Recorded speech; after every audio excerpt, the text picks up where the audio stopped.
Oke, kita sering banget dengar jargon kayak pemberdayaan UMKM atau inisiatif CSR dari perusahaan-perusahaan raksasa kan? Tapi jujur aja, pernah kebayang nggak sih gimana wujud aslinya kalau kita turun langsung ke lapangan?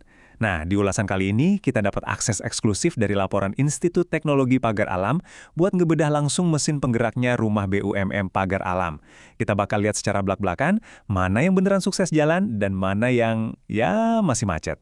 Buat ngebongkar semua ini, rutanya cukup jelas ya. Kita mulai dari konsep pemberdayaan, lanjut ngintip program utamanya, gimana metodologi eksekusinya, terus kita tabrakin sama realita dan tantangan di lapangan, sampai akhirnya kita bahas rekomendasi buat kedepannya. Yuk, langsung aja. Bagian pertama, memberdayakan UMKM Pagar Alam. Biar kita paham seberapa besar skalanya, kita harus ngeset dulu nih di mana inisiatif ini sebenarnya berpijak. Jadi ini bukan sekedar teori di atas kertas atau presentasi korporat yang kaku. Rumah BUMN Pagar Alam ini beneran sebuah pusat komunitas fisik yang hidup banget. Kalau kita lihat ke dalam, para pelaku usaha lokal dan anak-anak muda ngumpul bareng, saling lempar ide, dan beneran nyari solusi buat masalah bisnis sehari-hari. Bisa dibilang ini kayak markas besarnya para pebisnis lokal deh. Dan pastinya, ekosistem segede ini nggak dibangun semalam suntuk.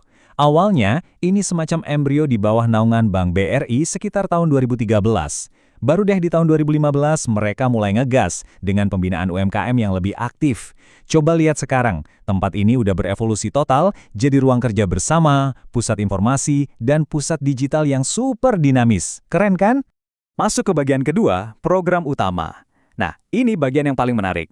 Kita bakal ngintip mesin utamanya.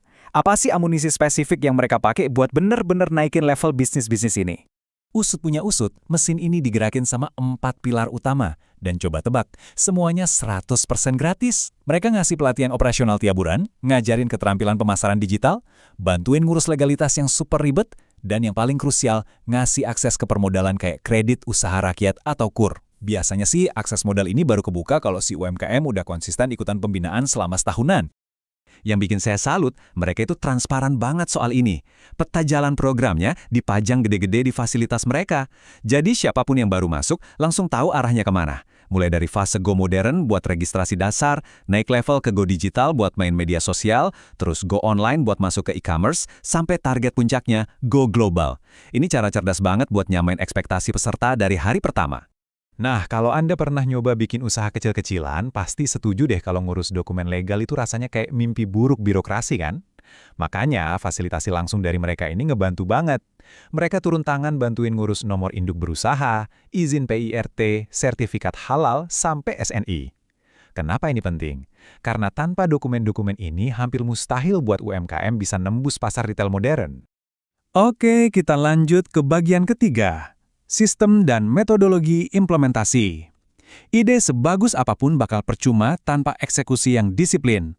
Gimana caranya pilar-pilar tadi bisa disusun jadi cetak biru operasional yang jalan terus? Mereka ternyata pakai siklus 4 langkah yang ketat banget biar nggak melenceng. Pertama, mereka turun langsung ngobrol buat nyari tahu kebutuhan real di lapangan. Kedua, bikin kurikulum bareng mitra yang pas, kayak pemerintah daerah. Ketiga, eksekusi pelatihan rutin tiap bulan. Dan yang keempat, ini yang paling penting, evaluasi. Jadi bukan cuma sekedar menggugurkan kewajiban program, tapi beneran ngukur seberapa besar dampaknya. Berkat metode tahap demi tahap ini, pelatihannya nggak terasa kayak monolog teori yang bikin ngantuk. Mereka langsung nyerang masalah praktis di lapangan. Misalnya nih, diajarin langsung gimana sih cara ngitung harga pokok penjualan yang benar. Ditambah lagi, suasananya dibuat super kolaboratif dan fleksibel. Kadang pelatihannya di rumah BUMN, kadang di kampus, atau bahkan di kafe lokal. Asyik banget buat mancing diskusi. Masuk ke bagian keempat, dampak nyata dan tantangan. Tepat pas kita mulai mikir, wah ini sih sukses besar tanpa celah, tunggu dulu. Kita perlu tarik rem darurat bentar dan lihat data aslinya di lapangan buat reality check. Coba perhatiin angka ini. 3.000. Ya, ada sekitar 3.000 bisnis lokal yang udah resmi terdaftar dan masuk radar pembinaan program Rumah BUMN Pagar Alam ini. Kalau dipikir-pikir, itu angka yang masif banget. Ini nunjukin antusiasme awal yang luar biasa dari warga sekitar. Tapi, ini dia realitanya yang bikin kita sadar. Dari 3.000-an pendaftar itu, tebak berapa yang benar-benar aktif dan rutin ikut kegiatan. Cuma sekitar 100 bisnis. Ya, 100 aja. Jomplang banget kan? Angka ini jadi teka-teki yang ngebuka anomali sistemik di lapangan yang harus cepat-cepat dipecahkan. Kesenjangan ini memetakan realita yang sesungguhnya. Di satu sisi, buat 100 orang yang aktif, kemampuan manajerial dan digital presence mereka beneran meroket tajam. Tapi di sisi lain, mayoritas peserta berguguran di tengah jalan. Alasannya macam-macam, mulai dari sibuk ngurusin operasional harian yang nyita waktu, motivasi yang naik turun, sampai syarat kur dari bank yang dirasa terlalu ketat dan mencekik. Belum lagi masalah kapasitas fisik bangunan mereka yang emang gak bakal muat nampung ribuan orang sekaligus. Terakhir, bagian kelima, rekomendasi ke depan. Kita kan nggak bisa cuma ngebedah masalah tanpa ngasih jalan keluar ya. Analisis ini nawarin solusi konkret buat nambal kebocoran partisipasi tadi. Ada beberapa taktik keren yang diajukan. Pertama, pendampingannya harus lebih dikawal terus-menerus, biar peserta nggak merasa dilepas gitu aja habis pelatihan. Kedua, materi literasi digital mesti lebih diintensifkan, soalnya kurva pembelajarannya terbukti masih curam buat banyak UMKM. Dan ketiga, nah ini yang paling brilian menurut saya, bikin semacam model pelatihan keliling. Jadi program ini jemput bola, nyamperin UMKM yang nggak punya waktu atau akses buat datang ke pusat kota. Ujung-ujungnya, ini bukan tugas satu pihak doang. Ini soal membangun dan memelihara satu ekosistem yang utuh.